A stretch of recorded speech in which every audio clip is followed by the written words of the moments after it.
ఇప్పుడు మనము ఎక్కడ చూసినా కల్తీ. తాగే నీటి దగ్గర నుంచి మనము తినే తిండి వరకు ప్రతి దాంట్లో కల్తీ. మొన్నటికి మొన్న మనం చూసాము, పుచ్చకాయ తిని 4 చనిపోయారు అని చెప్పి. మరి అలాంటప్పుడు మనం ఏం చేయాలి? తినడం మానేసేయాలా? అందులో ఇప్పుడు మనకు సమ్మర్ సీజన్ కాబట్టి మనకు ఫ్రూట్స్ చాలా ఇంపార్టెంట్. అందులో వాటర్ మిలన్ అనేది చాలా ఇంపార్టెంట్. మరి అది కొనుక్కున్నప్పుడు దాన్ని ఏ విధంగా చూస్ చేసుకోవాలి అనేది కూడా చూద్దాము.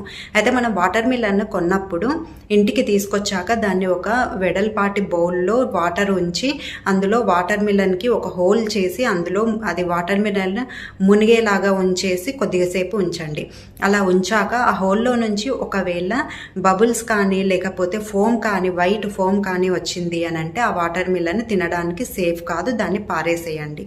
నెక్స్ట్ వాటర్ మిలన్ కట్ చేసి దానిపై వైట్ క్లాత్తో కానీ కాటన్తో కానీ రుద్ది చూడండి. ఒకవేళ అలా రుద్దినప్పుడు కలర్ కనుక అంటినట్టయితే అందులో కెమికల్స్ ఉన్నట్టు అర్థము.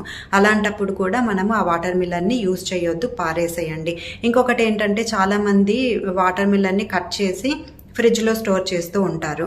అలాంటప్పుడు కూడా వాటర్ మిలన్ కలర్ చేంజ్ అవుతుంటుంది, అంటే బ్రౌన్ కలర్లోకి వస్తుంది. అలాంటప్పుడు కూడా మనము వాటర్ మిలన్ని తినొద్దు, దానివల్ల డైజెషన్ ఇష్యూస్ వస్తాయి.